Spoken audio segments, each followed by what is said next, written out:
Video பார்க்குற எல்லாருக்கும் வணக்கம் நண்பா. எல்லோரும் எப்படி இருக்கீங்க?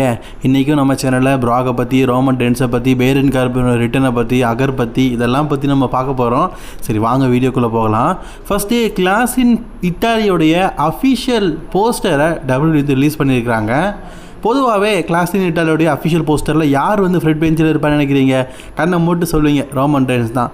ஏன்னா பேக்லாஸ்லேயே ரோமன் ரெயின்ஸோடைய புகைப்படத்தை காட்டி தான் WWE கல்லா கட்டினானுங்க. அப்படி இருக்கும்போது ஸ்டேட்டு விட்டு ஸ்டேட்டு, கண்டம் விட்டு கண்டம், இவங்க கண்ட்ரியை விட்டே போயிருக்கிறாங்க. அப்படிங்கும்போது கண்டிப்பாக ரோமன் ரெயின்ஸோடைய ஃபோட்டோ தான் கிளாஸின் இட்டாலியோடைய மிகப்பெரிய கவரேஜ் ஃபோட்டோவாக இருக்கும் அப்படின்னு சொல்லிட்டு நம்மளால் நினச்சோம். ஆனால் அஃபிஷியல் ஃபோட்டோவில் ரோமன் ரெயின்ஸோடைய ஃபோட்டோவை ரிமூவ் பண்ணிட்டாங்க. அதாவது ரோமன் ரெயின்ஸ் அந்த ஃபோட்டோவில் இல்லை. அப்போ யார் இருக்கான்னு கேட்டிங்கன்னா கோடி ரோட்ஸ் இருக்கிறாருங்க. கோடி ரோட்ஸ் மட்டுமே வைத்து கிளாஸின் இட்டாலியோடைய அஃபிஷியல் போஸ்டரை ரிலீஸ் பண்ணியிருக்கிறாங்க.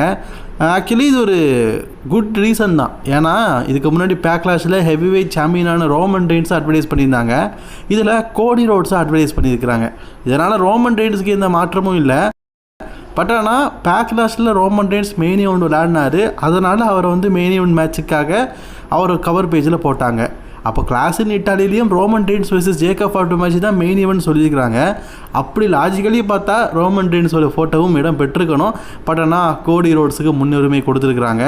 இதே நேரத்தில் நான் ஒன்று சொல்ல விரும்புகிறேன். போன வருடம் கிளாஸின் பாரிஸ் அதில் ரோமன் ரெயின்ஸை தான் WWE பார்த்தீங்கன்னா கவர் பேஜை அட்வர்டைஸ் பண்ணாங்க. அதுக்கு முன்னாடி வருஷம் பார்த்தீங்கன்னா ட்ரூ மேக்கின்டையரை சிங்கிளாக பார்த்தீங்கன்னா அட்வர்டைஸ் பண்ணாங்க. அதுக்கு முந்தின வருஷம் முதல்ல கிளாஸின் கேஸ்டில் நடக்கும்போது ட்ரூ மற்றும் ரோமன் ரெயின்ஸை அட்வர்டைஸ் பண்ணியிருக்கிறாங்க. மெஜாரிட்டியாக ரோமன் ரெயின்ஸ் மற்றும் ட்ரூ மேக்கின்டையர் அவங்க தான் அதிகமாக பார்த்தீங்கன்னா கிளாஷ் பேப்பருடைய மெயின் கவரேஜாக எடுத்துருக்கிறாங்க. சரி, அடுத்த செய்தியை பற்றி பார்க்கலாம். அதுக்கு முன்னாடி சேனலுக்கு ஃபஸ்ட் டைம் வந்துருக்கீங்களா? சப்ஸ்கிரைப் பண்ணிக்கோங்க. பெல் ஐக்கனை கிளிக் பண்ணி மூலமாக தினமும் போடுற ரெஸ்லிங் செய்திகளை தாய்மொழி தமிழில் தெரிஞ்சுக்கோங்க. அடுத்த செய்தி நம்ம யாரை பற்றி பார்க்க போகிறோன்னா பேரன் கார்பன். இவருக்கு பார்த்தீங்கன்னா பேரன் கார்பன் மட்டும் இல்லை, Corbin, king Corbin, happy Corbin, இப்படி எக்கச்சக்க பேர்கள் இருக்குது. கான்ஸ்டபிள் கார்பின் கூட பேர் இருக்குது. அப்படிப்பட்டவரை பார்த்தீங்கன்னா WWE தேவையில்லப்பா, இவனை வச்சு ஒன்றும் பண்ண முடியாதுன்னு சொல்லிட்டு ஒரு 2 வருஷத்துக்கு முன்னாடி ரிலீஸ் பண்ணாங்க. அதுக்கப்புறமா இவர் MLW ரெஸ்லிங் கம்பெனியில் போய் சண்டை போட்டார். சின்ன இண்டிபெண்டன்ட் ரெஸ்லிங் கம்பெனியில் போய் சண்டை போட்டார். டாமி அப்படிங்கிற பேரில் தான் அதர் ரெஸ்லிங் கம்பெனியில் சண்டை போட்டார். இப்போது இவரோட தேவை அப்படிங்கிறது WWEக்கு தேவைப்படுது. வேறு கார்பன் வச்சு நிறைய பிளான்லாம் WWE இருக்கலாம். அதனால் இவர்கிட்ட கான்ட்ராக்ட் போட்டிருக்கிறாங்க அப்படின்னு சொல்லிட்டு டேவ் மில்ஸர் ரேட்டில் சொல்லியிருக்காரு. அவர் என்ன சொல்லியிருக்காருன்னா, நம்ம டேனவுசன் பார்த்தீங்கன்னா ஒவ்வொரு வீக்லேயும் பார்த்தீங்கன்னா ஏதாவது பண்ணுவார். அதே மாதிரி போன வாரம் பார்த்தீங்கன்னா ஏதோ ஒரு மூடி வச்சுருந்தார். ஆக்சுவலி அவர் மூடி வச்சுருந்தார், வேறு ஒன்றுமே கிடையாது. அந்த ஜிஞ்சர் பிரெட்மேன் அதை தான் மூடி வச்சுருக்கிறாரு. அந்த ஜிஞ்சர் பிரெட்மேன் இருக்கார்ல, அந்த கேரக்டரில் இதுக்கப்புறமா பேரன் கார்பன் WWE வர போகிறாரு. அதாவது ஜிஞ்சர் பிரெட்மேன் திருப்பி வர மாதிரியும் அதுக்குள்ளேருந்து பேரன் கார்பன் வர மாதிரியும் WWE பிளான் பண்ணியிருக்கிறாங்க அப்படிங்கிற மாதிரி சொல்லப்பட்டிருக்குது. ஆக்சுவலி ஜிஞ்சர் பிரெட்மேனுக்கு ஏற்ற ஹைட்டில் தான் பேரன் கார்பன் இருக்கிறாரு. இது ஒரு நல்ல ஐடியா தான்.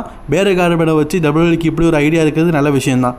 மேபி வேறு ஒரு ஐடியா கூட இருக்கலாம். ஆக்சுவலி இந்த டேவ் மில்ஸர் சொல்லியிருக்காரு இப்படிப்பட்ட ஒரு பிளான் இருக்கலாம் அப்படின்னு.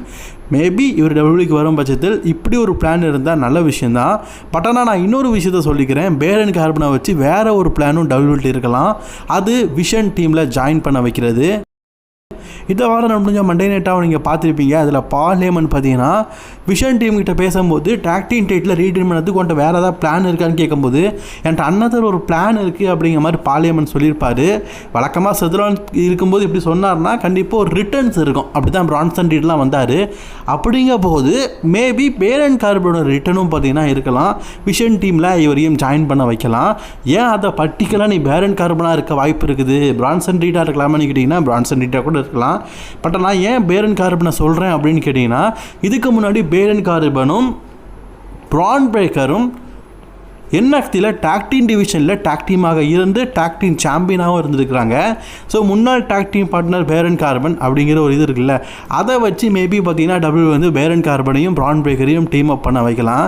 ஆக்சுவலி இது ஒரு பெரிய டீம் கைஸ். NXTயில் பெரிய லெவலில் பாப்புலராக பேசப்பட்டது. பட் ஆனால் பிரான் பிரேக்கர் மெயின் ட்ரெஸ் ஷோவில் பார்த்தீங்கன்னா ஒரு பெரிய லெவலில் போகணும், சிங்கிள் கெரியரை நோக்கி பெரிய ஆள் ஆகணும் அப்படிங்கிற எண்ணம் WWEக்கு இருந்ததுனால பேரன் கார்பனையும் பிரான் பிரேக்கரையும் மெயின் ராஸ்டருக்கு வரும்போது வேறு பிராண்டில் பிரித்து போட்டு விட்டாங்க. பிரான் பிரேக்கருக்கு நல்ல எதிர்காலம் மண்டே நைட்டால் அமைஞ்சுது. ஆனால் ஸ்மாக்டவுனில் பேரன் கார்பனுக்கு ஒழுங்கான எதிர்காலம் அமையலை. சில நாட்கள்லேயே அவர் ரிலீஸ் பண்ணிட்டாங்க. திருப்பி வரும்போது வருங்காலம் நல்லா இருக்குதா அப்படிங்கிறத வெயிட் பண்ணி பார்ப்போம். இந்த பேரன் கார்பன் ஒரு காலத்தில் ஃபியூச்சர் ஆஃப்டர் WWE அப்படின்லாம் அழைக்கப்பட்டார் ஒரு காலத்தில். இப்போ இல்லை, ஒரு காலத்தில். ஏன்னா கேட்டாங்கன்னு ரிட்டைர்மெண்ட் பண்ண வச்சார், ரோமன் ரெயின்ஸை வீழ்த்தினார் அப்படிங்கிற பெருமை இவருக்கு நிறைய இருந்தது. ஆனால் இப்போ இருக்கிற இடம் தெரியாமல் போயிட்டார். ஹோபா ஃபெமிக்கும் பிராக் லெஸ்னருக்கும் கிளாஸ் இன் இட்டாலியில் ஒரு மேட்ச் கன்ஃபார்ம் பண்ண உடனேயே கிளாஸ் இன் இட்டாலியோடைய பெரிய பிரிவாக அதை பார்க்க போடுறாங்க. அதாவது கிளாஸ் இன் இட்டாலின்னு சொல்லிட்டு பேரை வைக்காதீங்க, கிளாஸ் இன் ரசல்மேனியான்னு பேர் வைங்க. ஏன்னா கன்ஃபார்ம் பண்ணிக்கிற மேட்ச் எல்லாமே பார்த்தீங்கன்னா பெரிய லெவலில் இருக்கிறதுனால கிளாஸ் இன் இட்டாலி மேலே ஃபேன்ஸ் மத்தியில் ஒரு பெருசாக எதிர்பார்ப்பு இருக்குது. ஆக்சுவலி இந்த மேட்ச் வந்து ரசல்மேனியா மேட்ச், ரசல்மேனியாவோட ட்ரீ மேட்ச் தான். பொதுவாகவே ஒரு கோணம் இருக்கும். அதாவது பவர் அப்படின்னு பார்க்கும்போது பிராக் லெஸ்னரை ஹோபா ஃபெமியா, இதுக்கு முன்னாடி பிராக் லெஸ்னரை சிறிது நேரத்தில் ஹோபா ஃபெமி வந்து வீழ்த்திருக்காரு. அப்படிங்கும்போது இந்த மேட்ச்சில் நம்ம வீழ்த்துவார் அப்படிங்கிற மாதிரி நினச்சிக்கிட்டு இருக்கோம்.